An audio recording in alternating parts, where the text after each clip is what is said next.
Hello, good morning. So ano po ba ang messages ni God today for us in Mass? So, first one is, no one goes to heaven alone.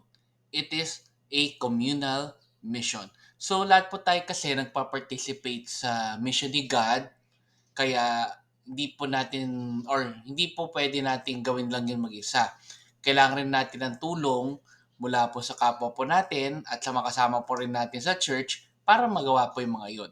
So kaya po sinasabi na communal mission. So kailangan natin ng isa't isa para magawa po natin yung mission ni God. Which leads to number two, it is very hard to grow up in this complex world. So ngayon kasi ang mundo natin medyo complicated na, ang dami ng mga distractions like social media, internet, or iba't ibang mga activities.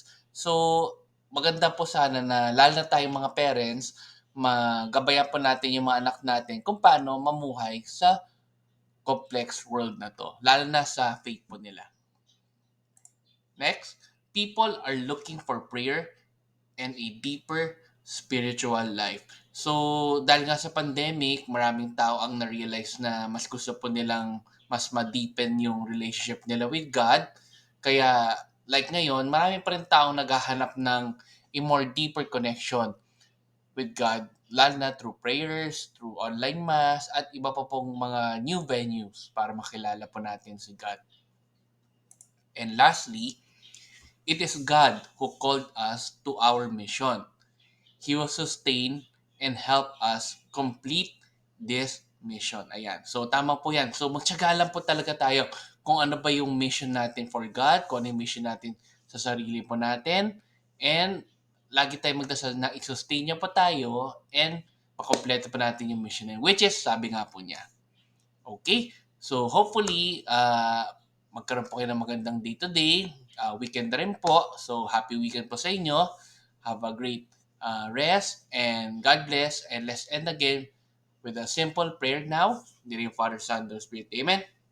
Lord, sana po yung mission po namin na magawa po namin para sa inyo ay magawa po namin ng maayos and gawin niyo po kaming tools para po magawa po namin yung mission niyo and matulungan po namin kayo. Maraming maraming salamat po sa pagtulong niyo po sa amin at sana po ay magawa po namin kung ano po talaga ang gusto niyong purpose namin sa buhay po, Lord. Amen. Ni Father, Son, and Spirit. Amen. So, God bless po ulit and let's end again with a simple Thanksgiving prayer. Daily thank you prayer. Lord, thank you very much for all the blessings that you are giving us every day. Thank you for our food, safety, security, guidance, and all your blessings. Please avoid us getting sick from all illnesses and forgive us for all our sins. Lord, I pray that all our hopes and dreams will come true in your own time. Again, Lord, thank you for all the blessings that you have given us.